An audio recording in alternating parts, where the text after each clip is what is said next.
Preposterous! What could you lowly mortals ever hope to do? With my power as a god, I could bring endless bliss to all life in this world, to all life in the universe! With such power, I will not, must not be beat. You are Buldur Il-Vale. Man, not god. I am. How could one possibly know happiness in a world without sorrow to temper it? A world forged from single-minded devotion is ultimately the same as one empty of all. No, stop that. Stare not at me with those eyes, mortal. Buldur! I will not be eradicated. I cannot be. I alone am destined to be your new god and leader. Behind me, now. Enough! No more of this! I will not be defeated here! I refuse! What's going on? Buldur's will endures and refuses to be erased. Should he continue to resist in this way, this virtual realm will be obliterated with all in it. Buldur! Cease this at once! The battle is over! Words are useless. I will do what is needed. Please, no! My universe yet needs me!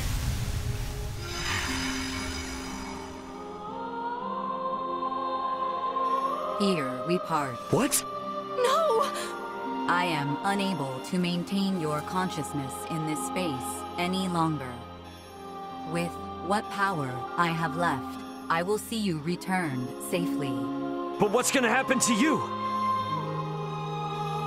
You possess the potential to both understand the Scorpium and guide them to an enlightened future.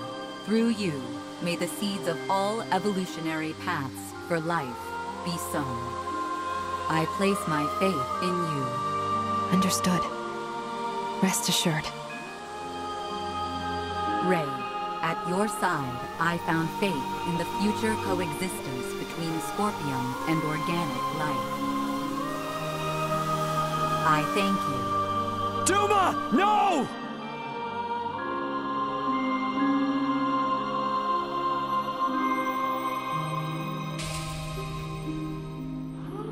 My investigation is at its end.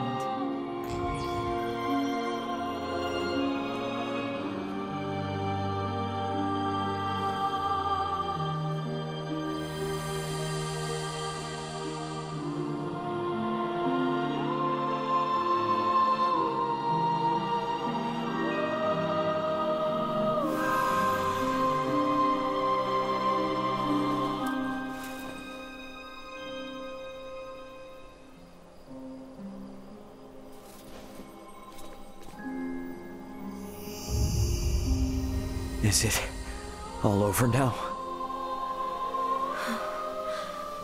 I'm inclined to believe it only just begins. I would agree. Thank you, Duma.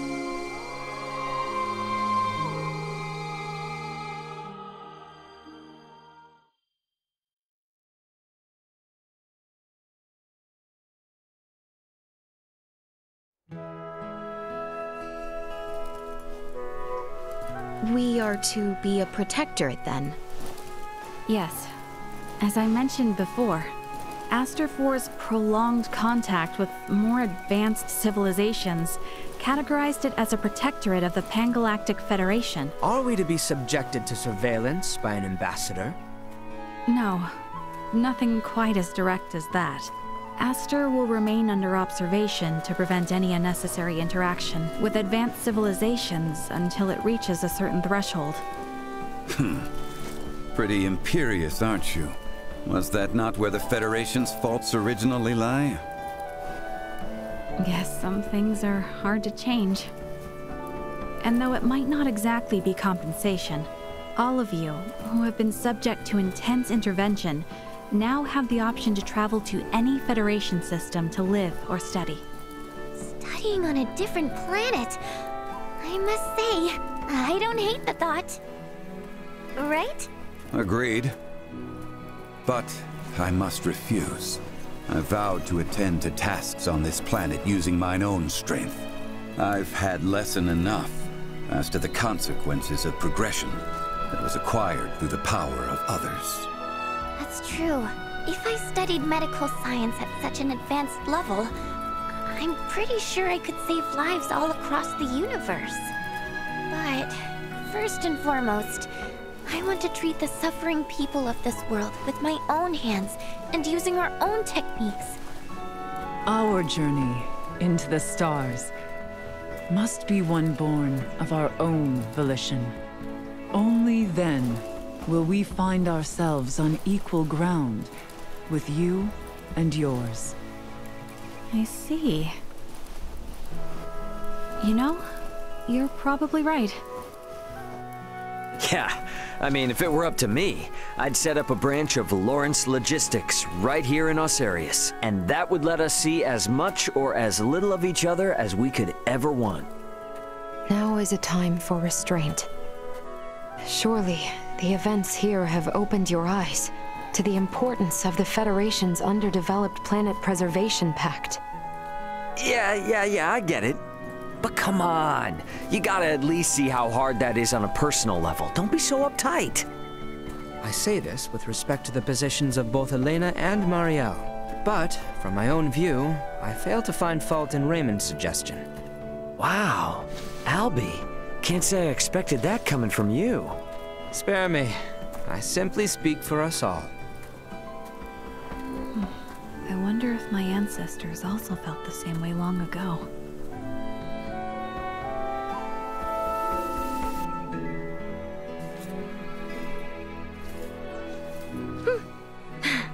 Worry not. We have a tendency to be fine, after all.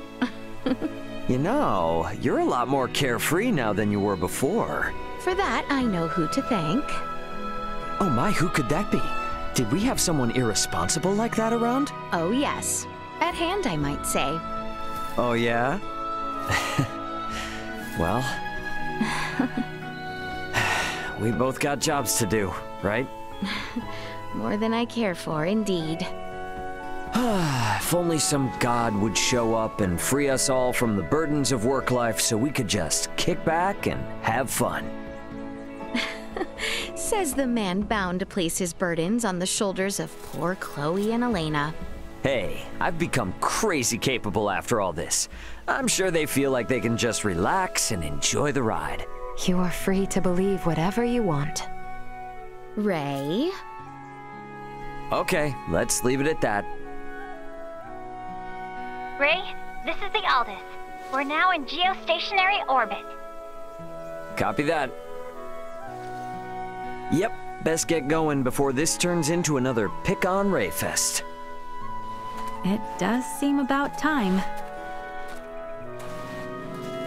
This is Raymond for the Aldous. Commence transfer.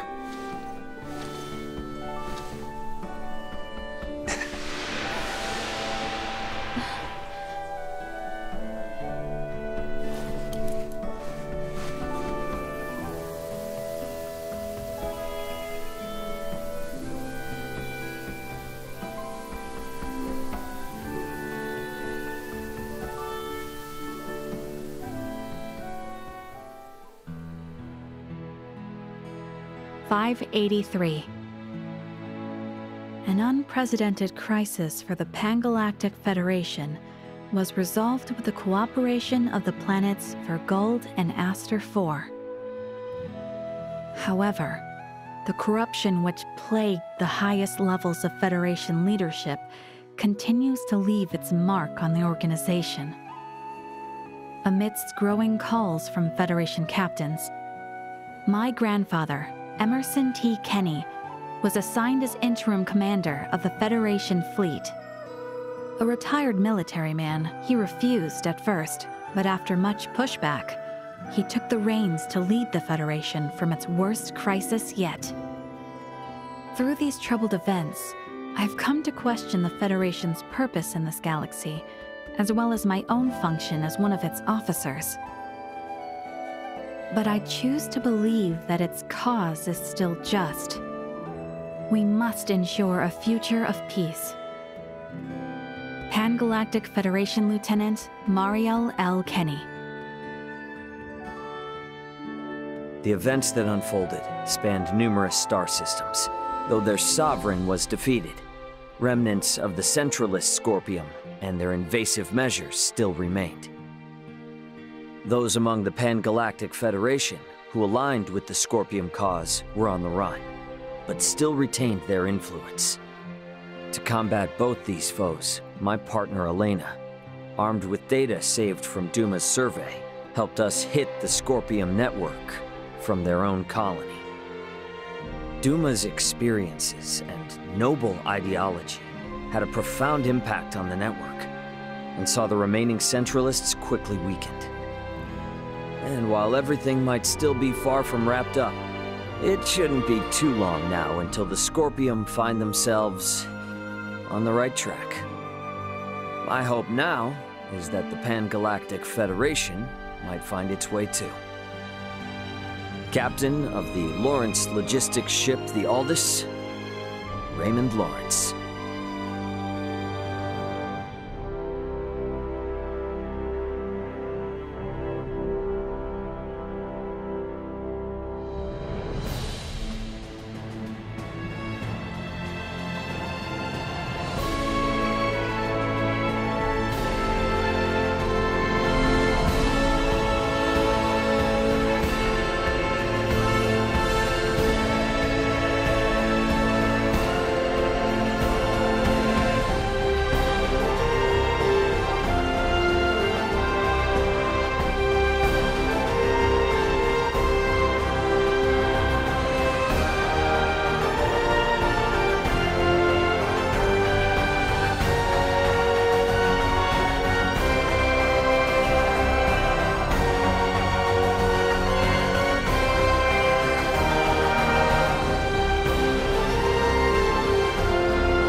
Yeah, sorry for the holdup. Raymond, you're late and it ain't fashionable. The big shots have all been seated for at least an hour now. You're meeting with the Federation emissary. Take this a little more seriously. It's not like any of this is on the books anyway, right? Got news for you, the planet Oria's not gonna join the Federation. I'm guessing this is all just so they can tell Verguld to back off without rocking the boat.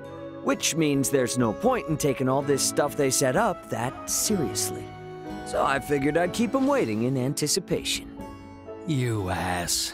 You're really using that as an excuse for running late? Too much, Dad? Be honest. Doesn't matter either way. You were always gonna get put before the firing squad in these negotiations from the get-go. Don't worry about it. Me and your brother will do whatever we can on our end to make you look good. So, if you say showing up late was part of the plan, then part of the plan it is. Sound good? Sounds good. The Federation's too big to just change overnight, even after, you know, all that happened out there.